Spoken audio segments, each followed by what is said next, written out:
So we both got saved in the same year, 1975. I was 21 years old. My wife was 27. We both got saved same year. And 6 years later, we met in Bible college and became friends, and then got married after about a year of engagement. Eight to 10 months of engagement, we got married. Have 3 kids, and we've been in ministry for pretty much all those years, pastoral ministry. So I want to start out by just talking about unrealistic expectations. I mean, let's just go right for the jugular. Okay, you will never feel whole in the presence of your mate if you don't feel whole standing alone. I mean, nobody can really complete you. You'll never feel loved in the arms of your spouse if you haven't first learned to love yourself. We've counseled hundreds of married couples, Christian married couples, that have battled with this stuff, and then the enemy starts whispering in their ear, you made a mistake, or it's not going to work out, the chemistry's gone, just start over. And in today's culture, it's very, very forgiving. There's not a whole lot of shame or accusations that come against you, because it's pretty common nowadays to just, let's start over. Cool, man. I'm praying for you. It's cool. Also, healthy relationships are meaningful but not magical.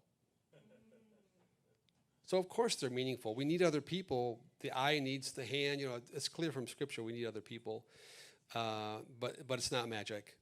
And so I also want to say that marriage and singleness both present us with unique trials and unique opportunities for our sanctification and our growth. Because what it's all about is becoming more like Jesus, right? Being conformed to his image.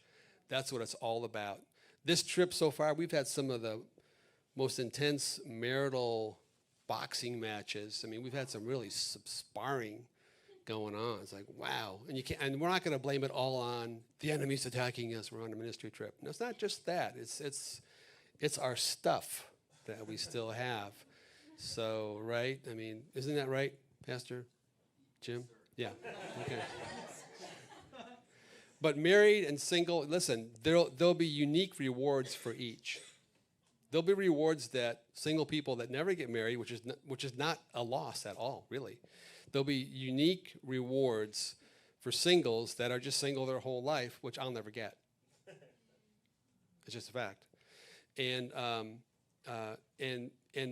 it's not a matter of like, well, it's greater if you're married or greater if you're single. No, it's all about how you respond to each of the journeys that you're on, because each has trials, each has persecution, things you have to overcome. So I also want to talk about just like what relationships cannot do for you. Number one, relationships cannot erase your insecurities. As much as I know this woman loves me unconditionally, it's Groundhog Day for me. Oh, insecurity. Step in that hole again. I get set up. Sometimes I just fall for the bait. I've gotten better over the years for sure, but relationships cannot erase your insecurity. No one has the power to deal with my inadequacies and insecurities but me. So single or married, same track. It's really the same track. Number two, relationships cannot give you purpose. Though marriage can be an incredible gift for sure, it's a means to an end, not the end itself. It's not, the pot of gold at the end of the rainbow. It really isn't. When we met in Bible school before we were married, we read this book called Destined for the Throne. And it was all about this whole life is in preparation. It's training for ruling and reigning with Jesus for all eternity. And we both bought into that, hook, line, and sinker. And we believe it. This little, 70, 80, 90 years, it's preparation, it's training for eternity, for ruling and reigning with him. And so that's where we're headed. That's where our our eyes are fixed on that. So marriage is a great gift. We love having kids and raising a family. But if you see marriage as your sole purpose, you'll have nowhere to go when you finally get there. Okay, I got the spouse. Great, now what? You're still going to be you. Like Zach said, wherever you go, there you are. Your single life will continue on into your marriage. You don't stop being an individual. Neither will your spouse. So marriage might be an avenue in helping us to fulfill our purpose, but marriage is not the destination. So I want to encourage you not to get caught with that too much. I know how it was. I was single once. Man, I read all the books that were out at that time, and in Bible school, we're all looking for spouses, ring by spring or your money back, all that stuff. But there's so much life to be lived before marriage, during marriage, and even beyond marriage. There's a lot of living we're going to do, and that's where my faith is. So they can't erase your insecurities. The relationships can't give you purpose, and relationships cannot bring you healing. Now, the Lord does heal through people, sure, but it's only a few steps from that codependent kind of boundary line where you start to really need people for your healing. And we've seen couples like that are just enmeshed with each other, and it's not healthy. So marriage is really about finding a comrade. Marriage is about finding a journey mate, not ultimate contentment. That's only in Jesus, right? So something else that I've been looking at recently that I read somewhere is what one person talks about: dating inward, dating outward, dating upward. I'm just going to talk about dating inward. So dating inward is basically in order to get to a point where you can say, I do, to somebody, you have to understand basically know yourself, know who you are. So dating inward basically is a kind of a change of perspective, kind of a shift in thinking that puts the focus on who you are rather than on whom you are with. Because couples could really be into each other, like to a sickening level. And that's just not, yeah. Who are you? Who are you? See, so guided self-discovery is what it's all about. Guided self-discovery. Understanding, first of all, where do I come from? Who am I now and where am I going? Very, very important. You're going to need that. If you do get married, you're going to need this. If you stay single, you're going to need this. Knowing who you are. So important. So just learning to see yourself as you really are rather than as you want to be. Lots of posers out there. I've been a poser a lot in my life. Lots of reasons for that. Sometimes I go through the motions of doing things. I don't really feel authentic in doing it, but it's the right thing to do, so I do it. I'm still working on my stuff too, but making a lot of progress. I've been at it for 47 years of Christianity, so there's hope. So we look for the perfect mate sometimes, not realizing that we've neglected the perfecting of ourselves. Because once you get married, if you do get married, your spouse is going to be relying on you to keep growing and changing and dying to self and maturing. And you're going to be relying upon them to do the same. And so the two biggest causes of divorce that we've seen in our ministry, two biggest causes of marriages breaking up, the biggest cause is personal brokenness. 80% of the time. It's not affairs, it's not lack of communication.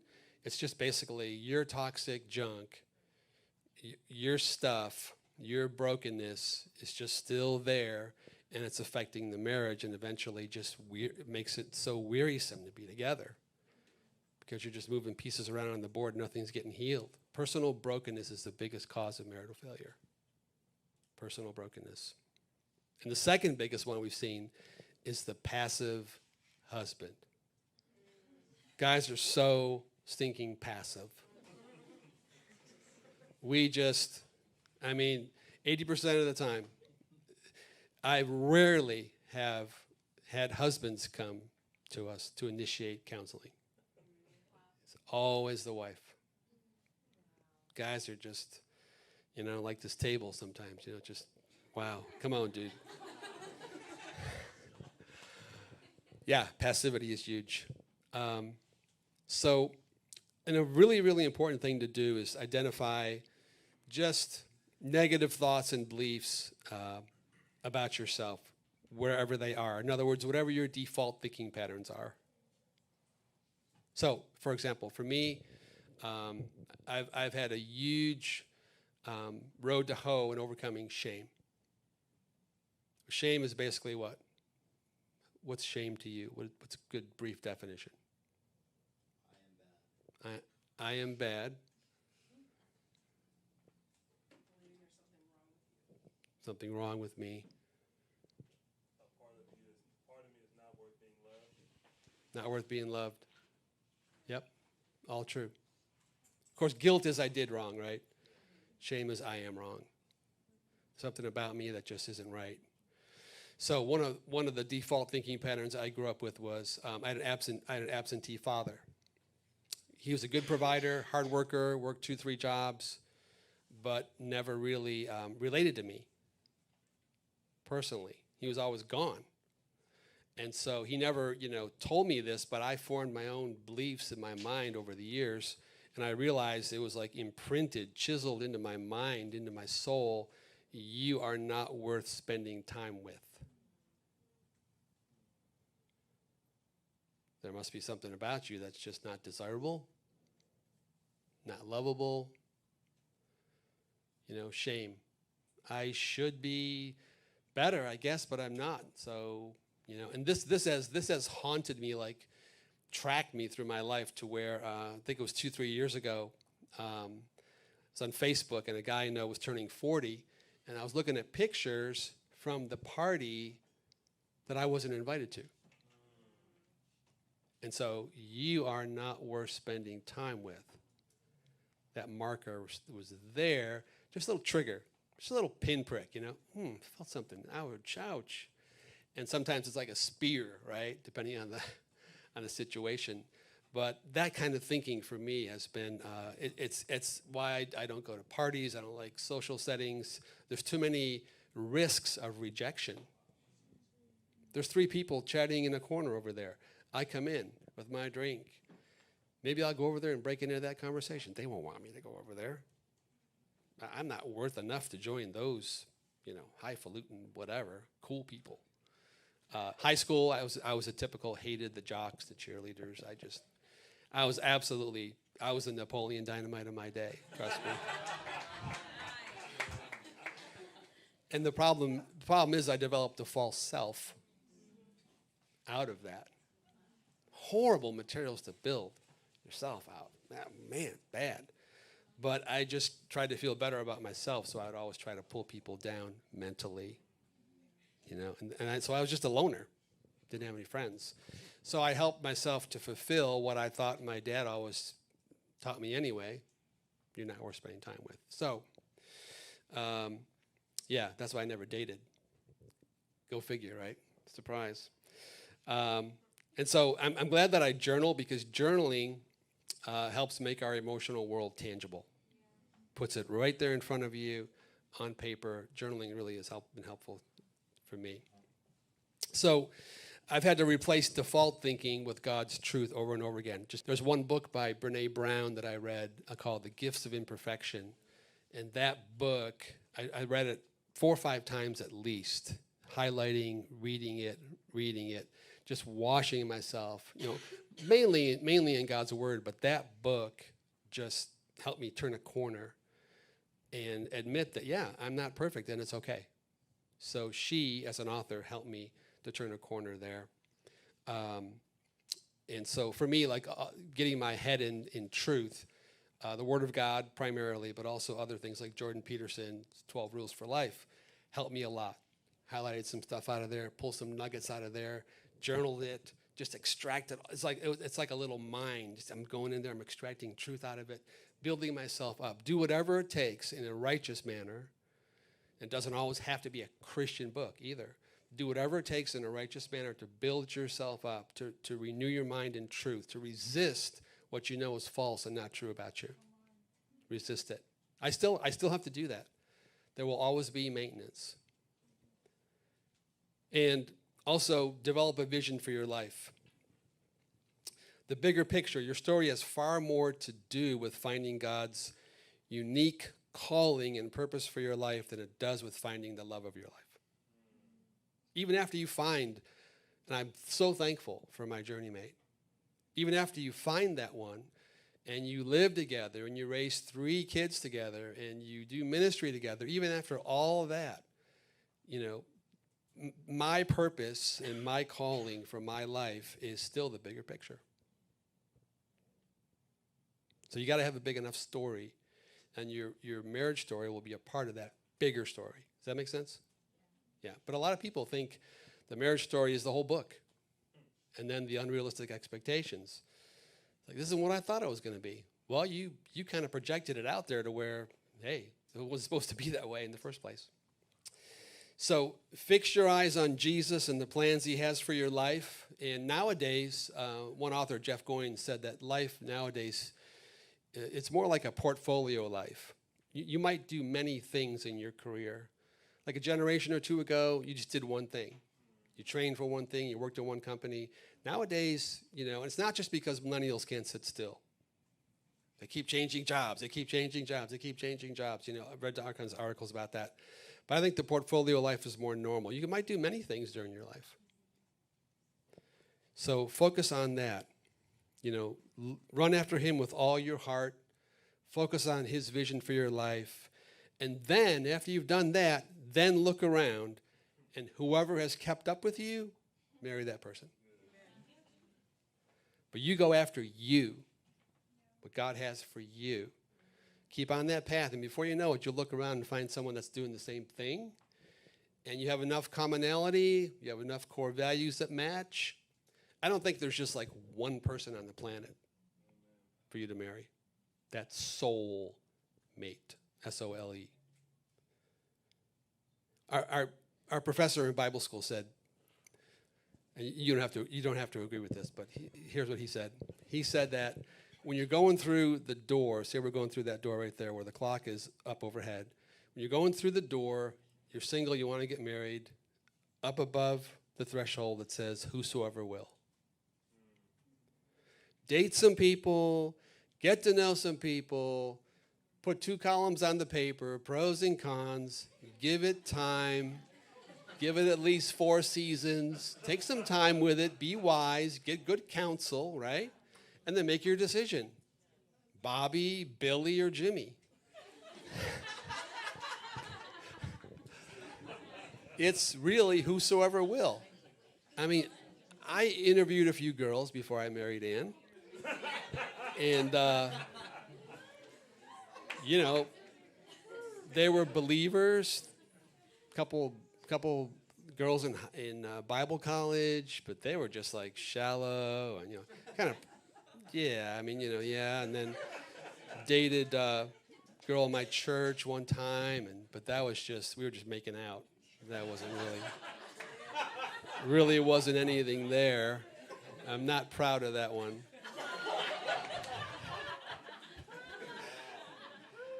And I still remember when the Lord said, break up with her.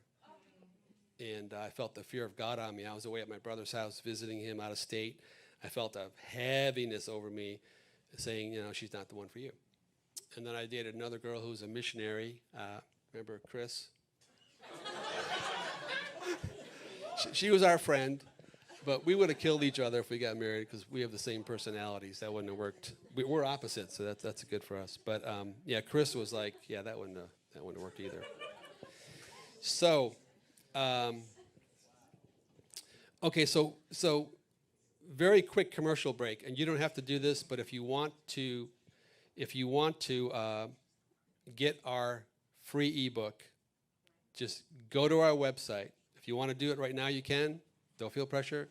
But it's just our names, Mike and Ann Rizzo. It's MIKE, AND, AND, and then ANNE, Mike and Ann Rizzo.com.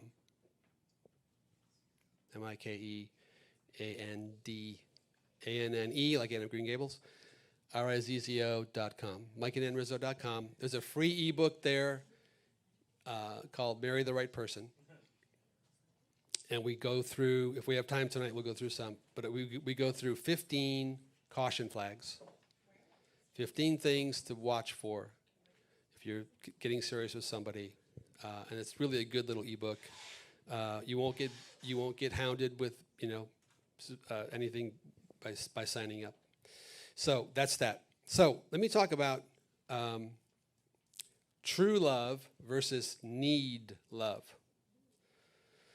So many who feel that they've fallen in love eventually realize that they are really only in need love, not true love. The relationship is just meeting a need in them, a need to be wanted. She just affirms me. I feel so valued when I'm around her. He just makes me feel so secure and safe. My needs are being met. I need to be taken care of. I like this. This feels really good. So need love will drive you towards another person because of something that's lacking in you. And it could bind you together in some good ways. But again, if there's not a bigger picture or a bigger story, eventually it's going to be a codependent relationship, where you're going to keep wanting to extract that like a vending machine, keep putting more coins in. I need you to affirm me this week, next week, this year, next year. Hey, go to Jesus for your source, right? So we meet each other's needs. We focus on that. We teach on that. Of course, there's a healthy element to that. But you got to know when you're crossing the line, right? So need love can fool two empty people into thinking they could fill one another up. Yeah, we did a premarital manual together. Our Bible college did not have any premarital counseling, so the first resource I went out and bought was Before You Say I Do by a guy named Norman Wright. And it's still out there, but I went out and bought that premarital manual, and we both studied through it together, looked up tons of scriptures, so we prepared for our marriage. That was the first resource. It was hard work, too, because it had graphs and stuff in it, and I am not that kind of person. My husband is, so I'm like, oh, I can't deal with this. But I did it. I did it because it was important to do it. We also discovered our personalities. So we're not big Enneagram people. We're more old school, like your sanguine, choleric, melancholic, phlegmatic, or the DISC, D-I-S-C. I'm a 5, wing 4 Enneagram. Really, I don't even know what that means in those terms. I know who he is, but I don't know what a 5 wing 4 means. But that helped us a lot because our personalities are opposites. And so that was a great resource, because your personality, it can be modified and tweaked, but the core is pretty much going to be what you got under the hood. That's it. That's what you got. So we learned about that, and so we stopped trying to change each other, because she likes to talk. Can you tell? Is this mic on? Okay, good. Her mic sounds more powerful than mine. I have a bigger mouth, that's why. If I take a breath when I'm talking, she will start talking. Not always. Because sanguine personalities, when you look at the list of attributes of sanguines, they tend to interrupt. They're just talkers, right? I'm more of a thinker, and it takes me a while to think what I'm going to say, because it's got to be perfect before I release it. Because that's the takes a while. The melancholic trait is has to be analyzed, vetted, crafted. That's why I'm a good writer, right? And that's why she's not a great writer. She has to really work at writing, which causes marital stress. Seriously. Could I say something about that, though? When we were in Bible school and we knew we were going to be getting married, and I saw these things in him, and I'm like, God, what is wrong with me? I'm not like him. I don't think like him. I don't do anything like him. Well, not most things, but anyways. So he gave me this book, and I read it, and it set me free, and it was all about the temperaments. It's like, Yep. you know, if you stop and think about it, there's no one else's mind you've lived in for however many years you're alive. And so you think a certain way, you talk a certain way, you do things a certain way. So, of course, that's the way to do it, right? Well, for you, maybe, but not for everyone. Probably not for anyone else, because we are all so very different. So I think that's one of the things that we stress when we talk to couples is you cannot expect your spouse to think like you, act like you, talk like you. And if you go into a marriage with that expectation, there's going to be big trouble, because most of the time they're going to be opposite, which obviously we are.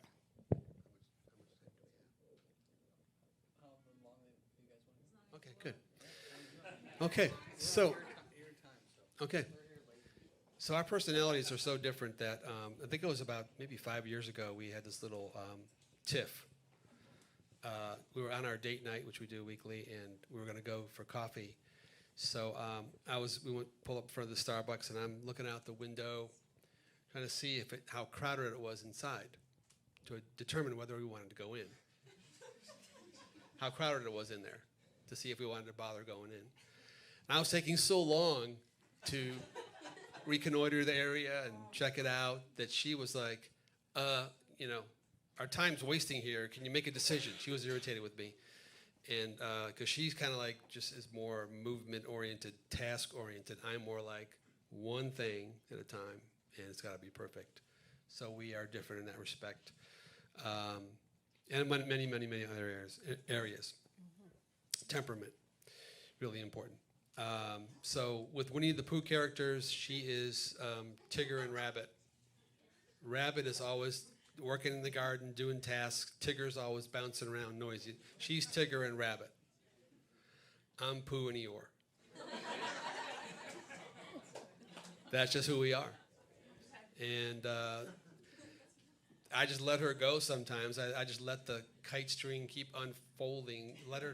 Then I don't have to talk, and I like to be quiet. So let her do the talking and all the activities. So that works for me sometimes. That's okay. And we also had a lot of marital conflict.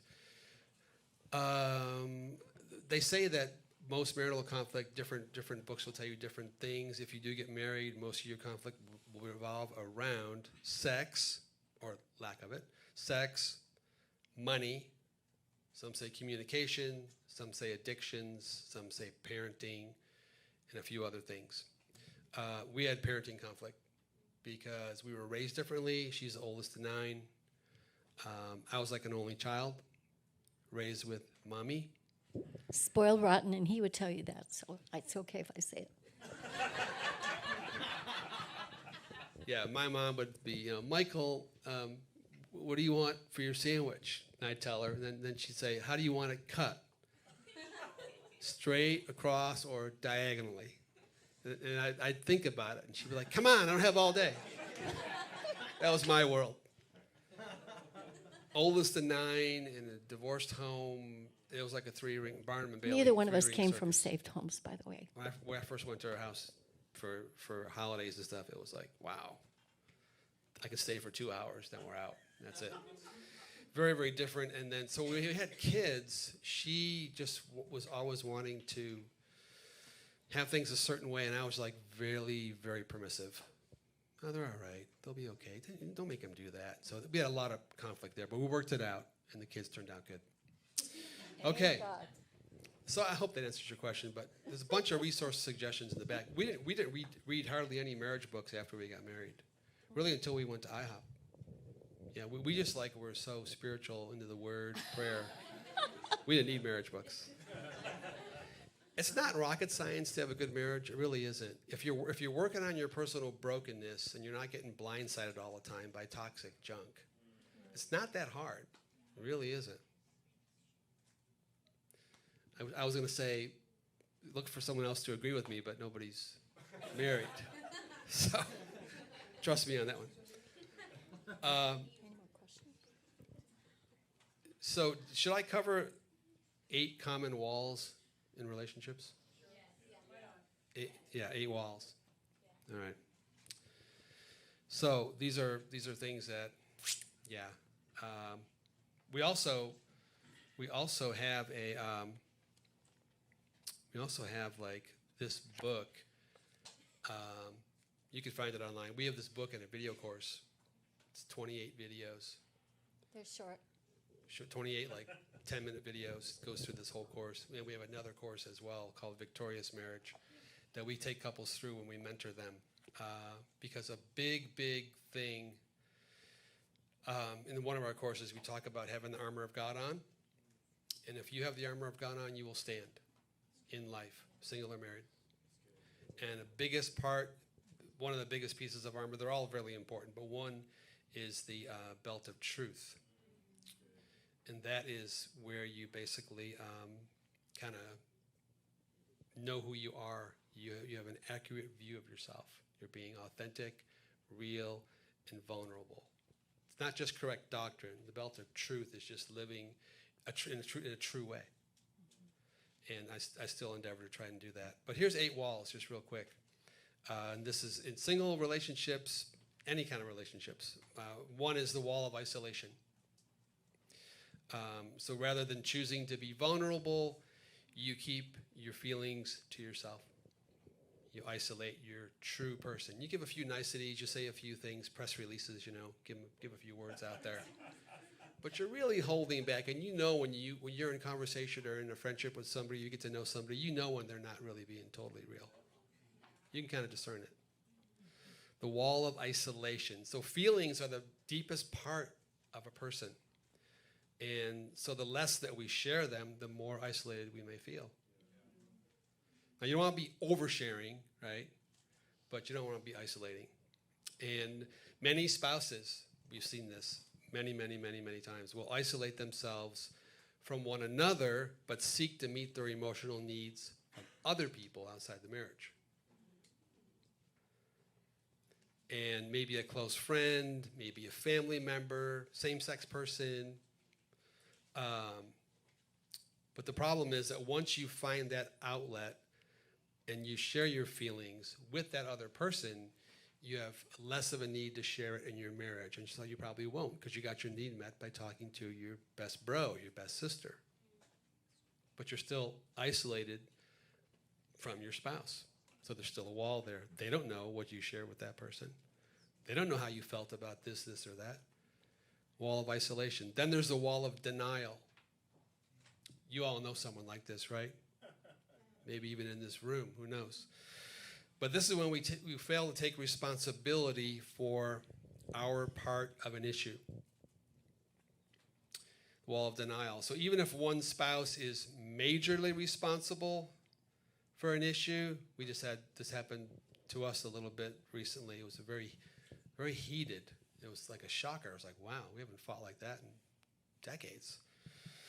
But even if one spouse is majorly responsible for an issue, it's never 100 to 0. Never.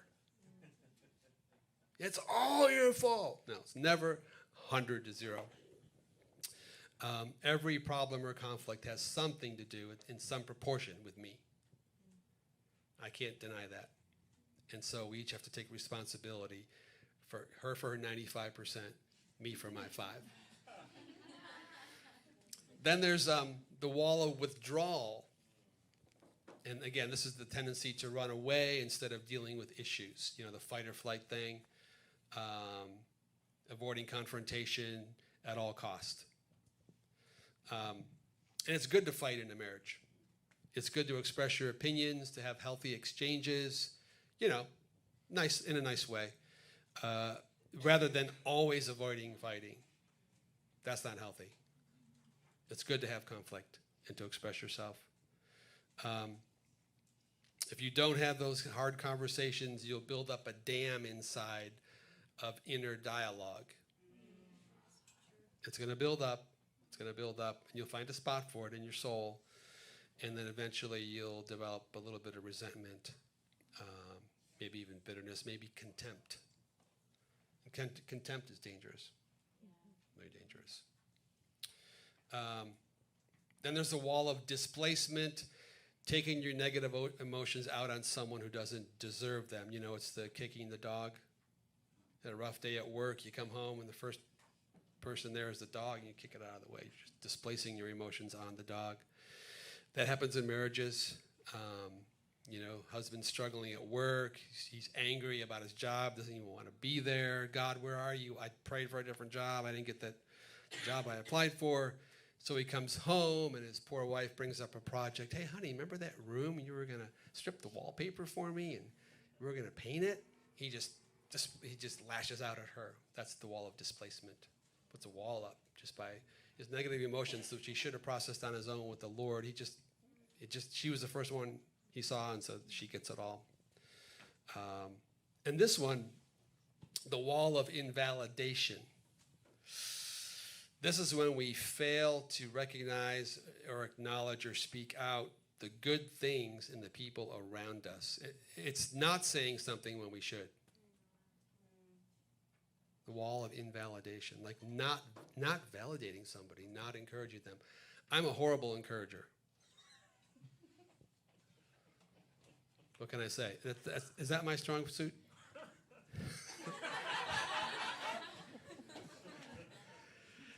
Yeah, I'll tell you something. Don't share this, right? I think it was last night or something. We had this tiff in the hotel room, and she said it. You're just like your dad.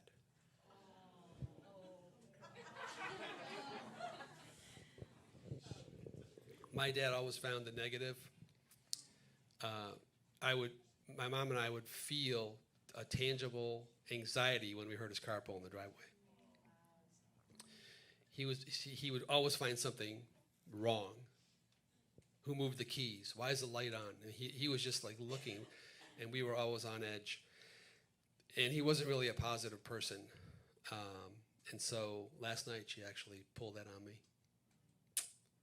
57 Magnum. I repented. Boom. Just like your dad. She repented. But it's something after 47 years of being a Christian, having many glorious Holy Ghost encounters, definitely growing, maturing, being a pastor all these years. Come on. I still, that default mode is so strong. After I observed it for year after year after year after year after year of living with that parent. It's still in the fabric. It's like trying to get nicotine out of your dashboard. Buy a car and the person smokes cigars. And you're scrubbing with all the cleaners you know of, and it's like, man, I still smell smoke in this dashboard. Now again, supernatural power of God, of course there's deliverance, of course there's freedom, and I've made lots of strides, right? Mm-hmm. But when there's a certain number of factors set up and the pressure's on, that default mode is still available to me. And I just stumbled into it last night, and I was just so negative. And so she zinged me with it. She's like your dad. Wow. So anyway, I need to be better at validating my wife. And it's not, and again, it's because I struggle with doing it inwardly. Remember, dating inward. It applies after marriage as well, in the sense of like the way that you love yourself is how you're going to love somebody else. So I don't validate myself as much as I need to. Therefore, I struggle with validating her. Does that make sense? Yeah. Okay. Any questions so far? I got something from before. Sure. Do you mind if I go answer a question about, or ask a question about? Sure. No, go ahead. You were saying that you feel like there's not one specific person. I was just wondering why you think that. I forgot the rest of my illustration. Thank you. Yeah, so when you're walking through this door, it says, whosoever will. But when you walk through into that hallway, you turn around and look at the threshold from the other side. It says, predestined and foreordained from the foundation of the world. God knew you were going to pick that one.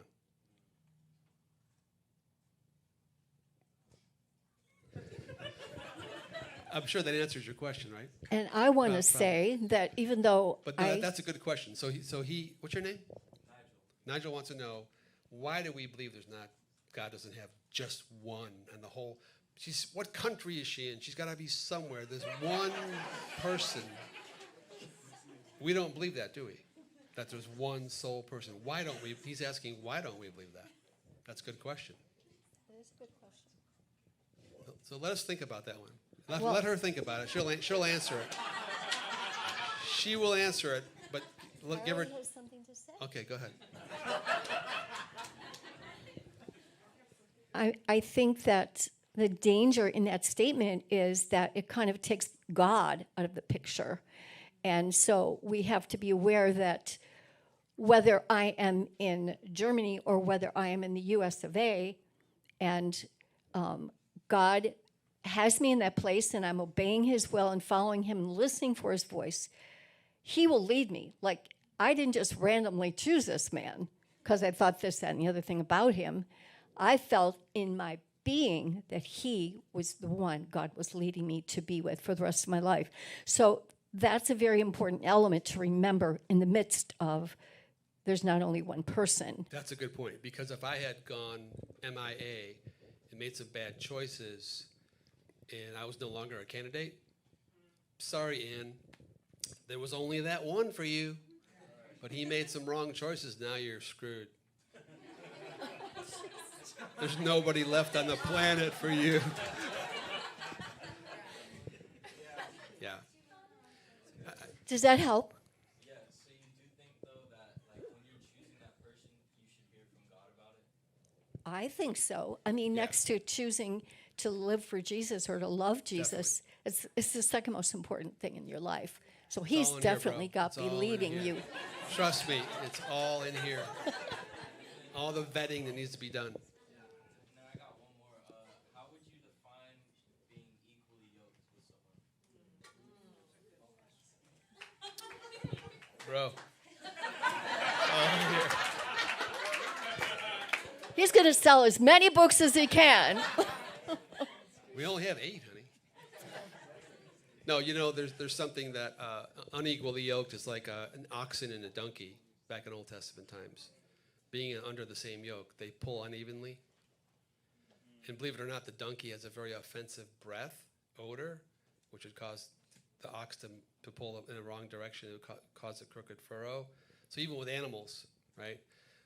In our first book, which is called Longing for Eden, I have a whole chapter on unequally yoked. And when you read that chapter, is it in Corinthians? When you read it, it's all about light and darkness being unequally yoked. You can't have light and darkness don't mix. And so that's the metaphor that's used. It's more than just about marriage, who you're marrying, but a lot of other things that we can be unequally yoked with in our lives. But again, you know, it's just doing a thorough job of vetting that person.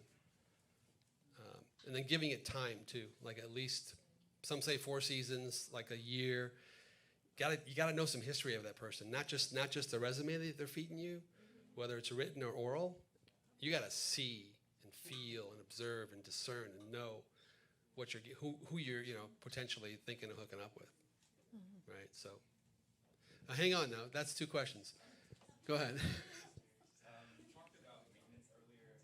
I was just wondering if you ever get a sense of like disappointment that you have to make, like, or that you're still struggling with something after so many years. And if you do, like, how do you deal with that? In light of like always looking forward, always living from a place of hope. How do you reconcile that? Like maybe that anguish that you're not there yet. So having to continually do maintenance on an area of your life that's kind of a liability for you. How do you keep going, stay hopeful, stay encouraged? Yeah, so again, my personality is naturally despondent, melancholic types. You know, they're just, and I've struggled with depression before in my life over the years. And then so that's why there's Netflix and things to watch. No, it's how do you when you keep kind of falling in the same hole or keep having the same tendencies, you got to just keep pressing in, keep working on it. Like the swirl you were in a couple nights ago. Yeah, I was definitely in a swirl. I had to ask him to pray for me because I couldn't pray myself out of it at that moment. She was like a statue sitting on the couch in the hotel room. And I was irritated that she was like, she's struggling with this again. Oh my God. And then she came back to me with, do I talk to you that way when you're struggling with the same thing over and over again? And I needed to hear that. That was good that she came right back with that left cross. That was a good thing, because I am very judgmental as well, and so I'll be like losing patience with her. I don't know if I really, in the ministry, and I'm not sure if I really, blah, blah, blah. And she's doubting herself with this and that, and the very same things that I do. Wow. Yeah. So how do I I just try to, I mentioned earlier, I have to keep getting information, like the Word of God primarily, but just keep encouraging myself. And I want to talk about story as well, because I read this book. I'll skip these walls for now. Can I just say one Go thing ahead, there? honey, go ahead. For me, when I was in that place, I needed hope. I needed the God of all hope. And so I asked my husband to pray for me because I was just in a pit.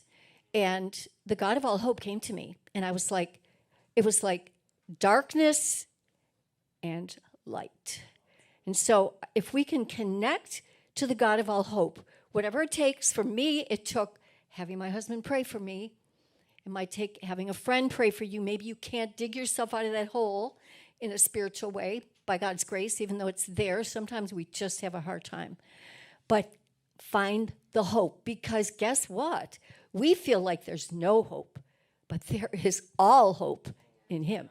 And so we have to reach out for Him whatever way that works, whether it's just us and Him or someone else praying with us.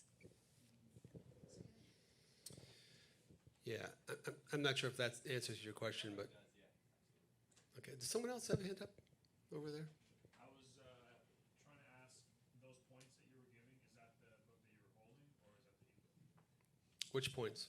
You know, you were going on the topics. The 8 walls? No, that's from another book. I got that out of Choosing Marriage, is the title of the book. Choosing Marriage, Why We is Greater Than Me. And the author of that book is Deborah Fileta. D-E-B-R-A, I think Deborah Filet, like filet mignon, F-I-L-E. F-I-L-E-T-A. Yeah, that I got out of her Choosing Marriage book, The 8 Walls.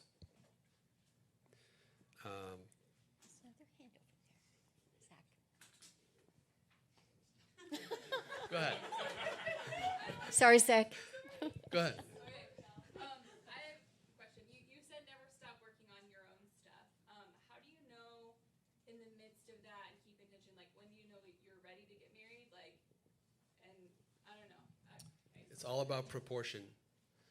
And having, so if you have grown and matured to a place where, say, you have, we'll just say 60%, 70% of you is pretty solid and stable. There's 30%, and it's a lot of area, but the greater portion of you can take some hits and still be standing. So you're solid enough to where you can actually, because we talk about one concept we talk about is the timeline of transformation, where we're all on that timeline, and the Lord is like unrelenting to see Christ formed in us. He's not that concerned with your being comfortable. Yeah. I mean, He wants you to be comfortable, but He will definitely disturb your nest, and He'll disturb us to where He wants us to grow. So the timeline of transformation, we're all on that. And so here's what we tell premarital couples. We say this. We say that we're making the decision in marriage to fully support, intercede for, and encourage one primary person on their journey through life, and we're relying on them to do the same for us. So if you can handle that, if you could like take another whole life with all his baggage and all his stuff, things that even he doesn't know he's struggling with, but marriage will kind of surface things. Because on the timeline of transformation, in year 12 of our marriage, was it year 12? I had kind of a meltdown. And I left the ministry for 4 years and went for counseling. Now, when we got married, like we couldn't see through some kind of telescope way down that many years into the marriage that was going to happen. But I just needed time to recover emotionally and get my legs back under me. So, so you know you're ready when you've already gone through some stuff with that person. And you've already seen enough of their things and they've seen enough of yours to say, yeah, I see that in her. I see that in him. But I see proportionally speaking, I see more good than I see the other stuff. And I think we're a great match and a great fit. So we're going to get lots of counsel from pastors or whoever, trusted friends. But how do you know that you're ready? One of her friends told her not to marry me. Because we were in a church service, and I was having anxiety about the wedding. And her friend was visiting from out of town. They were in the service, and I left the service and went out in the parking lot. I didn't know where he went. Yeah. Or why. There was no texting back then. No cell phones. So her friend was like, are you sure about this guy? Because I was like, biting my nails, Mr. Anxious about getting married. Red flag, red flag.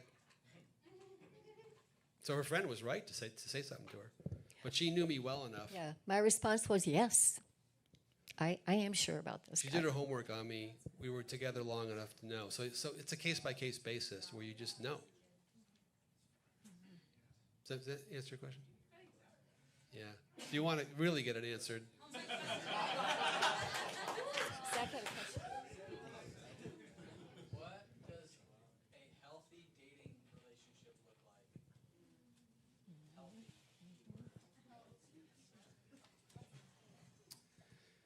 Wow. Well, we already talked about dating inward.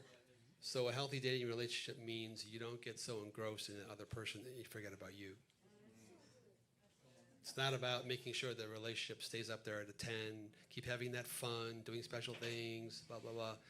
No, as long as, focusing on yourself, that's a big element of healthy dating, I think, is to focus on you, keep growing. And then if that person is doing the same thing, you'll be equally yoked in the desire to, I want to be like Jesus, so do I. And you'll be equally yoked right there. So, but focusing on you, it's really important, I think.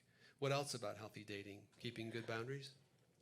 Well, of course. Of course. But I think that sometimes people find who they consider to be the one, and then the rest of their friends kind of fade out of the picture. Not because they're fading, but because the person is letting them fade.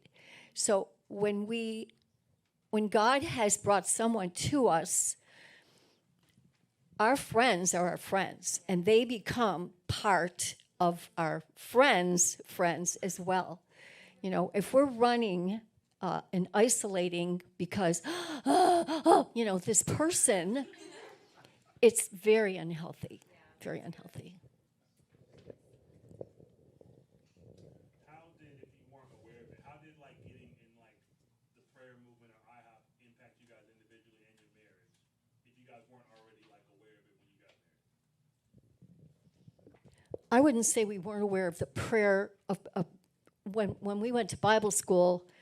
Our Bible school was all about prayer, intercession, and intimacy with Jesus. So we already had that peace inside of us, and then the Lord just do that more and more. So let's talk about the danger of Yes. the, I know what you're going to say. the danger of the ministry-focused relationship. We both have a burden for Burkina Faso. We both have a burden for France. Oh my God, I've wanted to go to France as a missionary since I was a child. Me too. And so you bond on that mission, missional bonding. You bond on that mission and you start dating. And that becomes the number one confirmation for you, but you're neglecting to work on all the other mechanics of what it takes to live together when you're not doing missionary work, which is going to be a lot of your life. So the danger of, and we see it at IHOP, being there 15 years and doing a lot of, we've seen it. We've been there long enough to see we took up a couple through premarital, through marriage counseling, and then they get divorced. We've seen that happen already, a few times. Sad. So, yeah, whether it's the prayer movement, whether it's missions, some kind of ministry, some kind of exciting spiritual thing that you bond on, it's really, authenticity is huge. Yeah. Knowing who you are, because you can go into the prayer room, whether it's here, whether it's in Kansas City. Anybody ever been to Kansas City? A few of you. It's this huge, intense prayer room, and you can go in there and just be totally think about other things, but you think you're spiritual because you walked in there, said a few shundala-bundalas, pace the aisle, and then you go home. Wow, I was in the prayer room for 30 minutes. Wow. Yeah. Yeah. Was there another question? Okay. I wanted to add to that, though, because I was thinking about that very thing. Because we met in Bible school. He had been in the Philippines for 2 years, and he'll say, I'm sure it's not total reality, but he'll say, I came back to Bible school to find a wife to go to the Philippines. And I actually, one day, after chapel, we had lunch, and there was a man who was a Filipino pastor. And I thought it was great and everything. So we're walking into the lunchroom, and we sit down with our food, and I've got these crackers in my hand. I don't eat them anymore, but I used to eat crackers in my soup, and so I'm crumbling them up to put them into my soup, and I looked down and I put them into my coffee, and it was the first time I was drunk in the Spirit, and I thought, yay, I've got to call the Philippines. But he needed that. He needed that because he felt that's what God was going to be doing. But God didn't do that after that. We never went to the Philippines, but we were bonded in intercession, intimacy, and a vast array of other things. So I'm so glad that came up, because that's a very dangerous thing. We have counseled couples that have been married for years. They've been on the mission field. They come home. They're no longer on the mission field. And where's the marriage? They don't have one. Yeah. So beware of that. Having a joint vision is wonderful, but it's got to be more than ministry.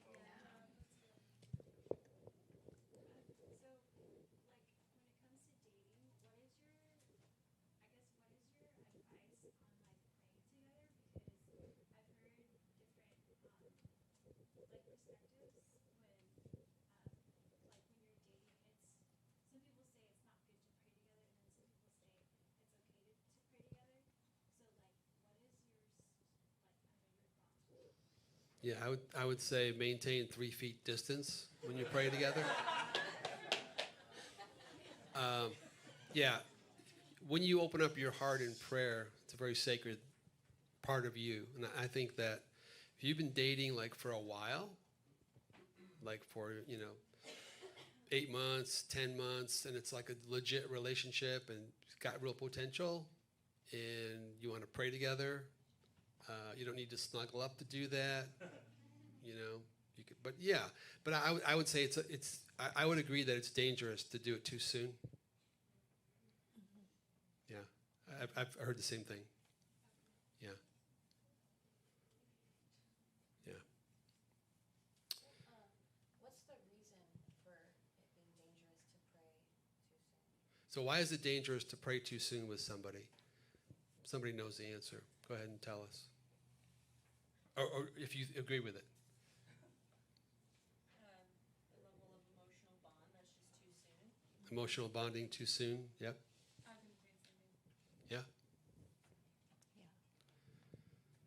That could surpass the level of commitment that isn't matched, perhaps, with the level of commitment and true intimacy. Like praying for somebody is fine. Like they come to the altar, right? But as far as like somebody that you're officially dating, you're dating for 2 weeks, and hey, let's just pray together tonight. Yeah, we're so connected, man. We've been 14 days in. And I mean, too soon is dangerous in the sense of it's just like you're sharing a part of you, and you're telling a story about, or telling something you're struggling with, and it's related to something that happened to you in your childhood, and you're just opening up your heart to this person you barely know, and allowing them to connect with you on that level, and then 2 weeks later they're dating somebody else, and then you've been defiled emotionally. It's the same thing with making out with somebody, which we know couples that have had their first kiss at the wedding, which is hard to do. So that's the same thing there too, is when you do that physically with somebody, you're still defiling them emotionally by, you're putting up an expectation, you're putting up something that may not come to pass. We're really connected, you're the one for me, and basically you're just taking from them for yourself. That makes sense? Yeah. Well, you guys got anything left in you? We can stop now. If you got to go out and get something to eat or something, or. Did you do all 8 things? Sure. I like that. Finish what you started. Yeah. So far we did. Okay, we got isolation, denial, withdrawal. We got displacement. We got invalidation. Okay, the wall of fantasy.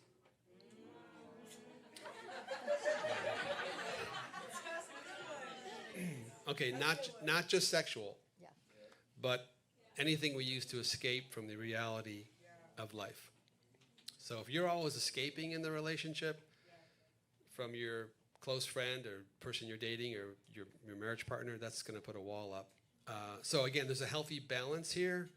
So of course we all need to escape, like going on vacation. I love getting lost in a good novel, a good biography. That's healthy. It's kind of like daydreaming almost. It's healthy dissociation because we all need a break from life, from our jobs, from trials. So it's okay to escape into things to a point, right?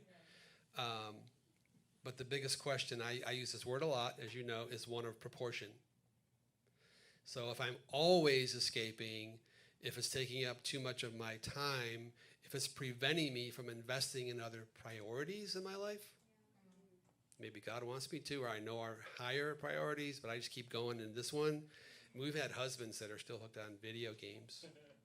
I mean, come on, dude. You're 41 years old. You need 3 hours a day?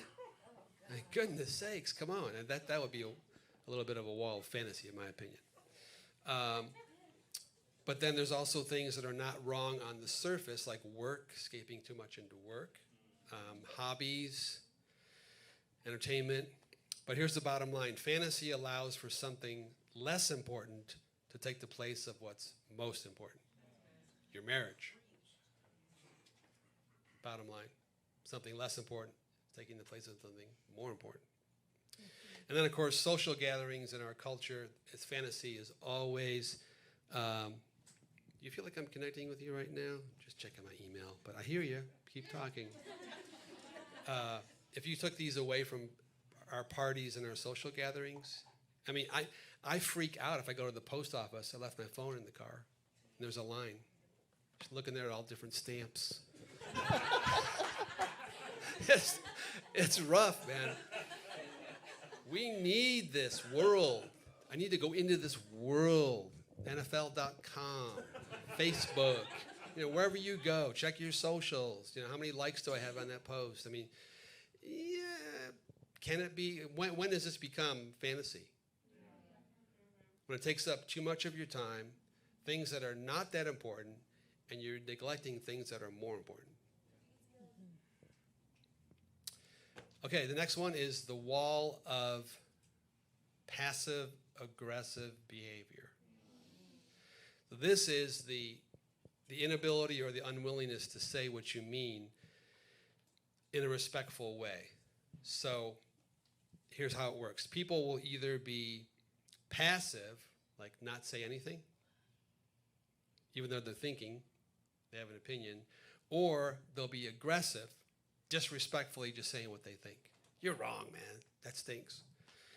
But passive aggressive is when you fail to use words, but you default to indirect negative behaviors. So passive aggressive person is, we're talking about vacation plans. And Ann wants to go to Florida. Hawaii. And Not really. Ann wants to go to Hawaii. And I don't really agree with it. I kind of wanted to go down to Texas to hunt wild boar. Something. Anyway. But I keep my feelings to myself. And so I kind of agree with her, but I keep my feelings to myself. But then I act very rude and withdrawn for the rest of the month towards her. That's passive-aggressive behavior. Does that make sense? Or you're asked to do something. Somebody asks you to do something. You don't have the time. You don't have the energy. But instead of disagreeing, you just say, okay, I'll do it. But then you procrastinate. Maybe you don't even do it. Or after a marital conflict, like we had last night. That was bad. It wasn't our worst, but it was like, yeah. It's up there, right? It's up there. But after the conflict, you say, okay, I'm not upset anymore. I'm not upset. But then your spouse hears you slamming doors around the house and, passive-aggressive behavior. That's a wall. And the pattern here is basically that your words don't match your actions. You say you're not upset, but you're acting it out. Passive-aggressive. Does that make sense? And then, last but not least, the wall of rage. So rage and anger are kind of together. Rage is basically uncontrollable anger. They're very similar. My dad was a rager. So anger is really more of a secondary emotion, right? So deep down underneath anger is another emotion connected to some kind of pain in your life. So, for example, if I'm battling fear or insecurity related to my ability to provide for my family, to buy stuff for my wife or fix up the house, stuff like that, I'm struggling to trust God, and I'm angry. So anger is not really my problem. My problem is fear, unbelief. Will God come through? Why isn't he coming through for me? Anger is also a very protective emotion. So angry people, usually they want to keep you at a distance. And they're usually wounded people. It's a very protective emotion. I read about a couple one time where the husband felt like his wife was a nag. And she felt that he was an angry man. And one time they were gardening together, pulling weeds and stuff, and she saw that there were some weeds that he hadn't pulled yet. And very nicely asked him twice, hey, you going to get those weeds over there? 30 seconds later, hey, Jimmy, you going to get those weeds over there? And he just lashes out, explodes on her. Of course I'm going to pull the weeds. You think I'm stupid? Stop nagging me. So a little while later, he goes for counseling, and the counselor asks him if he ever struggled with feelings of inadequacy. And turns out his dad was very hard on him. No matter how hard he tried, he was never good enough. So he was being triggered by his wife's questions because deep down inside of him, he carried that wounding. And the silliest things will trigger what we've got stored up down in there inside of us. Our souls are so vast and huge inside. I mean, I'm just getting to know myself in some respects. I have a lot of information about myself, but there's things I'm still learning about me. The things that trigger me, it's like, now, why did that trigger me? Seriously, I'm talking to myself in the mirror. Seriously, Mike, why did that trigger you? And you feel the emotion. Where's this coming from? I still have those experiences in my life. It's part of life. Okay, that's rage. So that's the 8 walls. I want to recommend another book. It's called A Million Miles in 1,000 Years. How I Learned to Live a Better Story. It's by a guy named Donald Miller. You know Donald Miller? Yeah. There you go. So they were doing an indie film on his life, and so he had to think about his story, his life story. And the book just, I mean, it just so helped me. I was kind of going through a rough time in just my place as a pastor at IHOP and former church. I was just like, oh, Lord, what else is there for me? And this book really, really helped me to understand story, because we all are living our story, right? And what really makes a story a good story? Donald Miller says, it's all about a character who wants something and overcomes conflict to get it. So think of your favorite stories, whether it's, Frodo and Sam and, The Ring, or whether it's Jason Bourne, whether it's, help me out here, your favorite stories. Pride and Prejudice. I was thinking it, but I wasn't going to say it. It's a Wonderful Life. Come on, George Bailey. A good story, you can watch it or read it over and over again, even though you know what's going to happen. But it's a character who has to overcome something to get to somewhere, right? And if the character doesn't change, the story hasn't happened yet, because there's a character arc. Okay? And the main point of Donald Miller is that, hey, you are in a story. Your life is a story. You're living your story. This book basically gave me a template to see that my story is valuable. It's worthwhile. I'm going to invest in my story, and help me to look back over my past, ministry positions, my past experiences. Yeah, I overcame that. That was good. I learned from that. I got a pretty good story going here, right? But it's the character arc. It's the change. And if there's no character arc, if there's no change, you won't get past episode 2 of that series. Boring. Nothing's happening here. Who made this? What a waste of money. Go watch something else. He says that we need stories. It's not just for entertainment, but it's something that kind of empties in us like a stomach and needs to be filled again. That's why we love movies. We just keep watching shows, movies. I love reading good literary novels and good biographies. It's like, wow, what a story, what a story, what a story.